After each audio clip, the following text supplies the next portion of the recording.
Hi guys, this is Riya Deshwal and you're back on my channel Crux of English. So today I'm going to continue with what I was teaching you, that is Age of Chaucer. I did in the previous video introduction to Chaucer, the basic facts about Chaucer. Today what I'm going to do first is we are going to talk about Canterbury Tales, and first I am going to give you the structure of Canterbury Tales and the basic facts that are important if you are studying Canterbury Tales or preparing for it.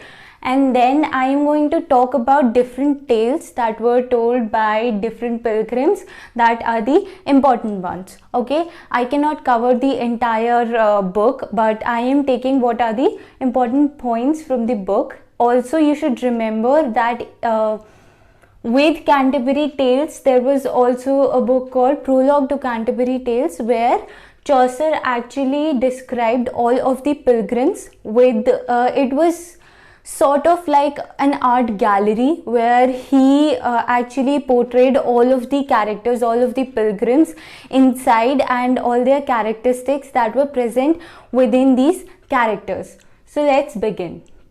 First of all, so Canterbury Tales is structurally resembling Boccaccio's Decameron. I told you in the previous video that that Chaucer used to go on a lot of diplomatic missions. So it is presumed that on one of his diplomatic missions he went to Italy, and where he read Boccaccio's Decameron, and he got inspired by that book and he started writing Canterbury Tales. So the next one. So what is the basic structure of Canterbury Tales is that there are 29 pilgrims that are collected at Tebart Inn, which is present at Southwark, and they are going on a pilgrimage to St. Thomas Becket pilgrimage in Canterbury. Now, I told you there were 29 pilgrims, but there was a host, one host whose name was Harry Bailey. So, what Harry Bailey did was he wanted to make the journey more interesting, more lively. In order to do that, he told every one of the pilgrim that they have to tell 2 stories on their way to Canterbury, and when they're coming back, they have to tell 2 stories each then, which makes it 4 stories each pilgrim. But as you know, there were 29 pilgrims, so 4 stories each pilgrim plus host was also going to tell 4 stories, which makes it 30 in all that were going to the pilgrim. So 4 into 30, that makes it 120 stories in total.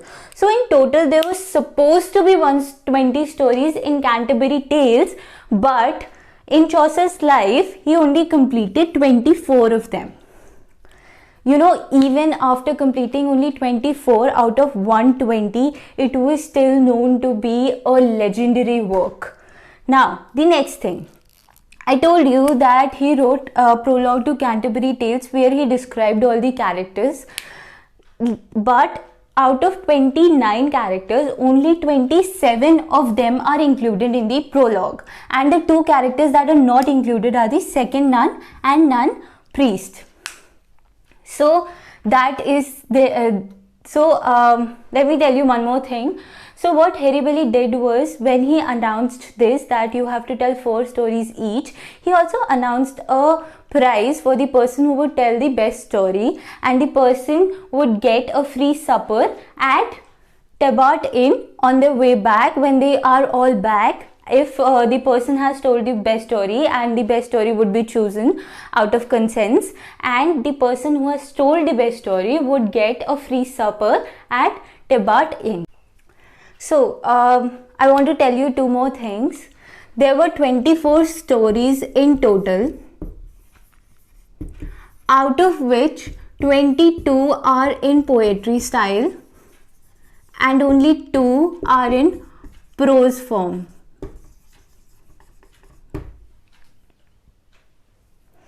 Another thing that is important is the first tale that was told was Knights, and the last tale was of Parson. So these are all the important. The next important thing that I want to talk about is there were 3 societies in Chaucer's Canterbury Tales. It is actually, if you want to see it as that, it is actually a representation of all the English society that was present in the age of Chaucer. He's trying to represent as the English society was in that time. He has put characteristics in the same way as it was present in that actual time period. So the society is divided into 3 parts. The first is nobility, second is clergy, and third is commoners. So nobility was the higher classes, the classes that were seen to be as the leaders or the forefronts of the society. And the 2 most important characters that were present in nobility were knight and squire. And another thing to remember here is that the squire was actually the son of knight. The second society was the clergy. The clergy are the people that work in the church. So examples of clergy that were present in Canterbury Tales are monk, friar, pardoner, prioress, and like that. The third society is the commoners.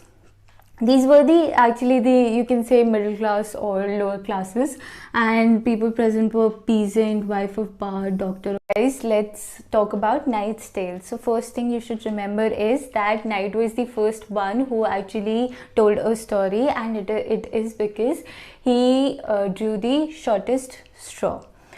So what is Knight's Tale? Now I think if I tell you the story a bit bilingually, it will be better for you to remember. So let's talk about it. There are 2 soldiers.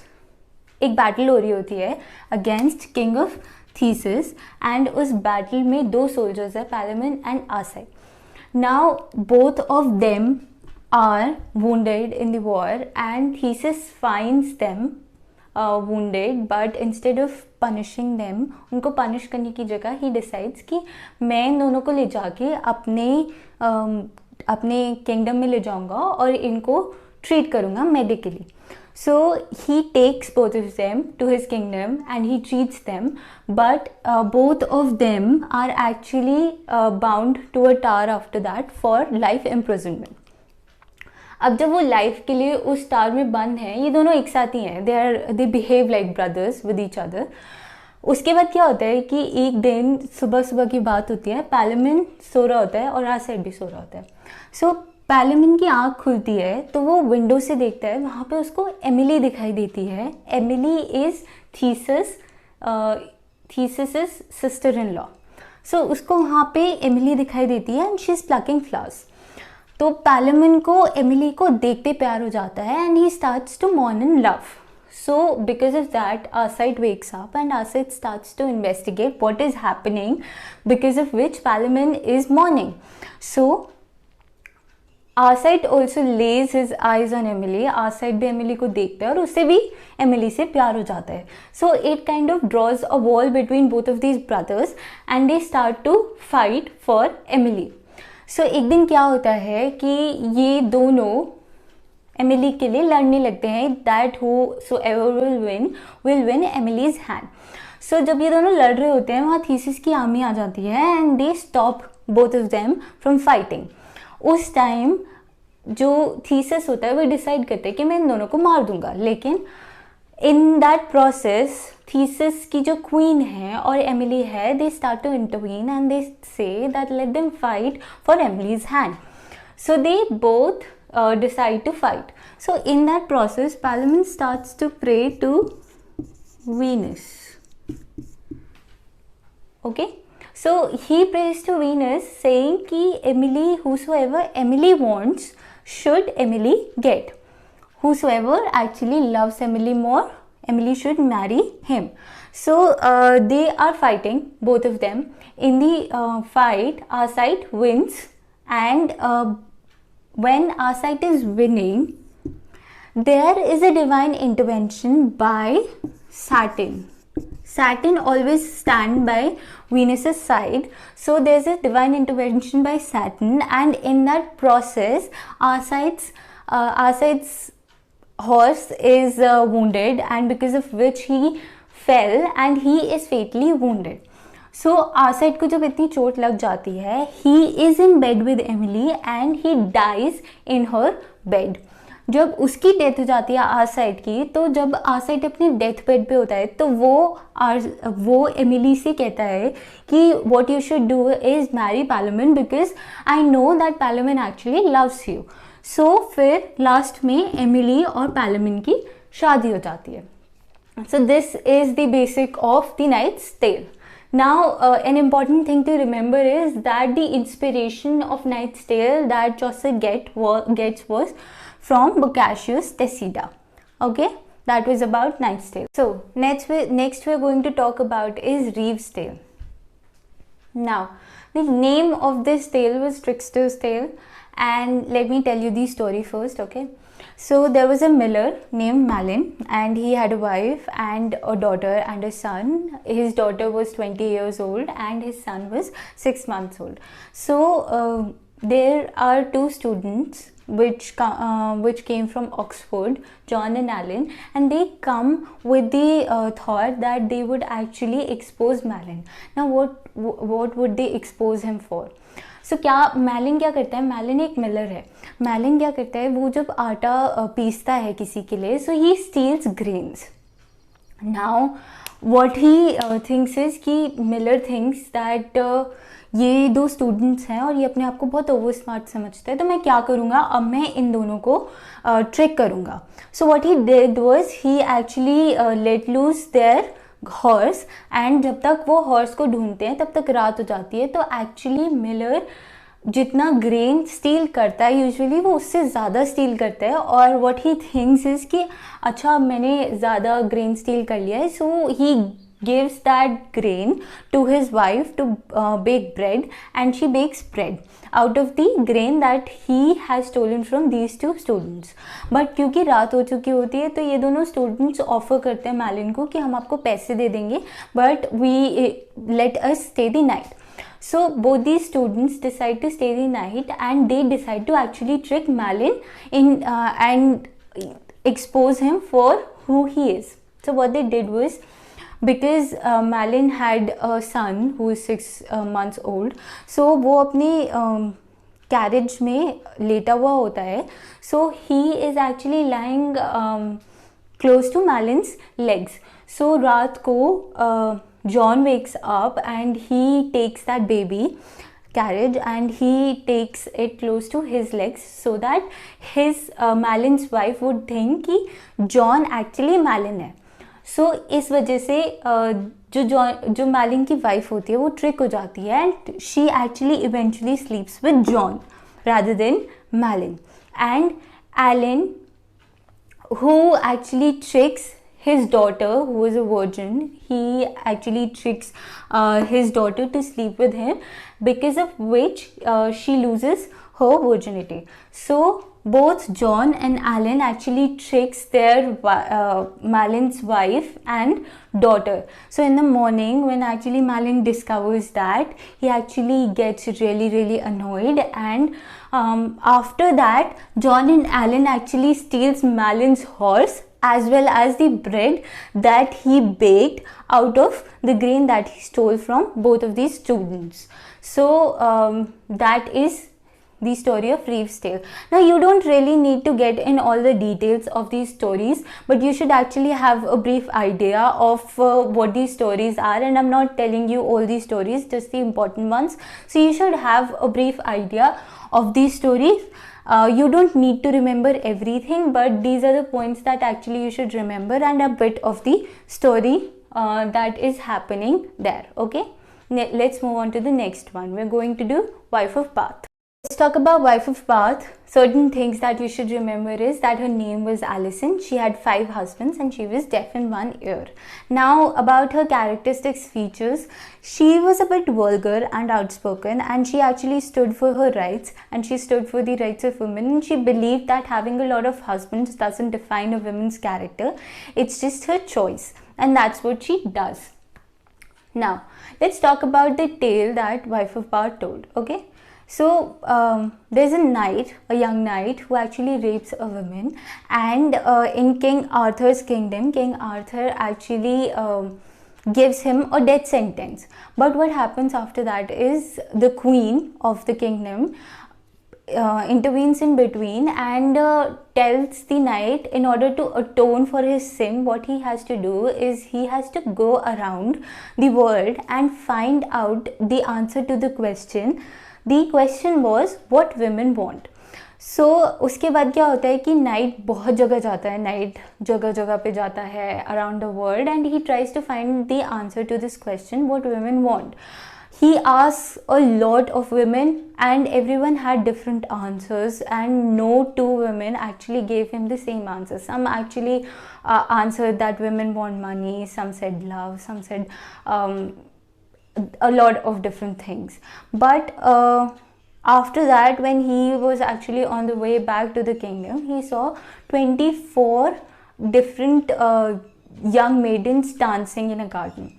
He decides कि चलो मैं उनसे जाके पूछता हूँ कि इस question का आंसर क्या होगा.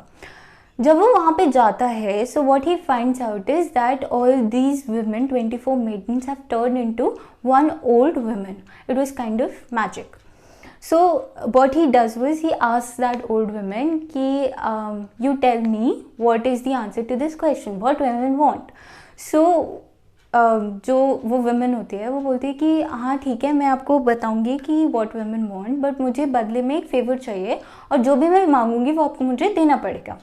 तो यंग नाइट के पास क्योंकि कोई और ऑप्शन नहीं होता because he has a death sentence, so वो बोलते हैं कि हाँ ठीक है, जो आप मांगोगे मैं आपको दूंगा, आप मुझे इस बात का आंसर दो.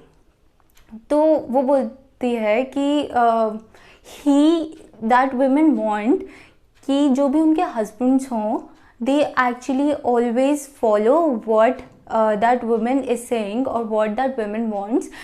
The husband should always do that.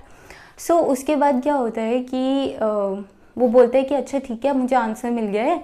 So he decides to go back to the queen. But जो old woman होती है वो कहती है अब मेरे फेवर का टाइम है, and she actually publicly asks him to marry her. Now he actually marries her. जब वो अपने फर्स्ट डे में होते हैं मैरिज के, सो वो वुमेन जो होती है, वो ओल्ड वुमेन, वो उससे पूछती है नाइट से कि आपको क्या चाहिए, that I be faithful and ugly और I be unfaithful and beautiful. So knight सोचता है थोड़ी देर और उसके बाद वो बोलता है, उसका आंसर देता है कि I want what you want. So वो जो ओल्ड वुमेन होती है वो बहुत खुश हो जाती है, and he says to the knight, she answers to the knight कि ठीक है, I will be beautiful and faithful, and she turns into a young maiden. So that was wife of Bath's tale that I just told you. Now let's move on to the next one, Prioress.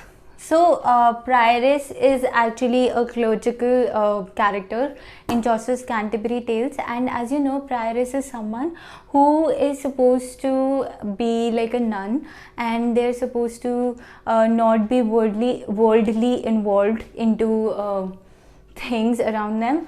But this Prioress was wearing a brooch that said "Love conquers all." But actually, Prioress are not supposed to be feeling love.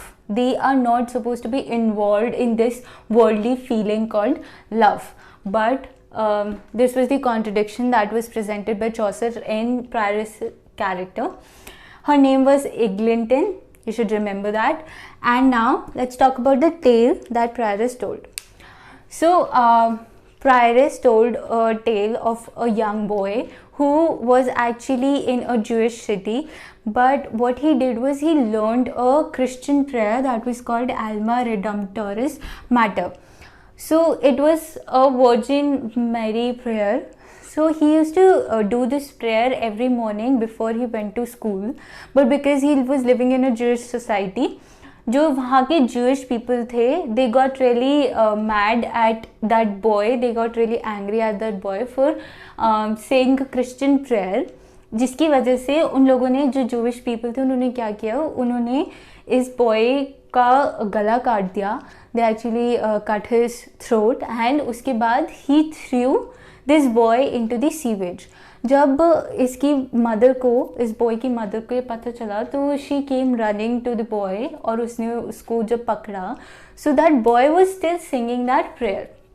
तो जब उस boy से पूछा गया that how are you singing this prayer when your throat is cut, so that boy actually told people that a virgin Mary came to him in a dream and she placed a grain on his tongue.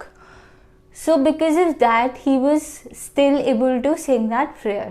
उसके बाद the mother of the boy actually took that grain off his tongue and he passed away peacefully to the heaven. So that was the tale that Prioress told. Now this is the last tale that I'm talking about and it is Nun Priest's tale. So it was a beast fable. That is the first thing you should remember. Next, it is about a chicken called Chanticleer and his beloved Pertolete.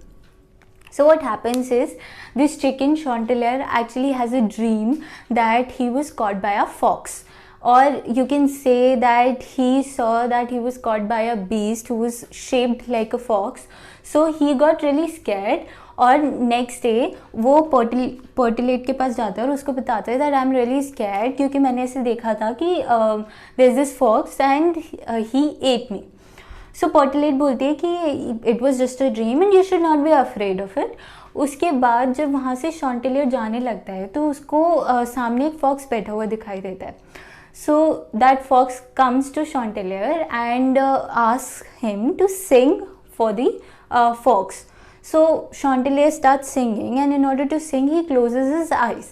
When he closes his eyes, that fox actually grabbed him from his neck and took him away. जब वो chicken को लेके जा रहा होता है, शॉन्टिलियर को लेके जा रहा होता है वहाँ से फॉक्स, तो शॉन्टिलियर का actually brain works very well, he is very sharp. So what he does is he actually asks that fox that tell me how did you capture me, you are so smart, how was you able to capture me. So because that fox got flattered, he starts to talk, and when he starts to talk his mouth opens and Chanticleer flies away and climbs a tree and sits on the branch and Chanticleer actually is able to escape from fox's grab. So that was Nun Priest's tale. So guys, that was all about Canterbury Tales, and in the next video I am going to talk about all the other important works that were written by Chaucer. So if you like the video, please press the thumbs up button and subscribe to my channel for more videos like this, and thank you for watching.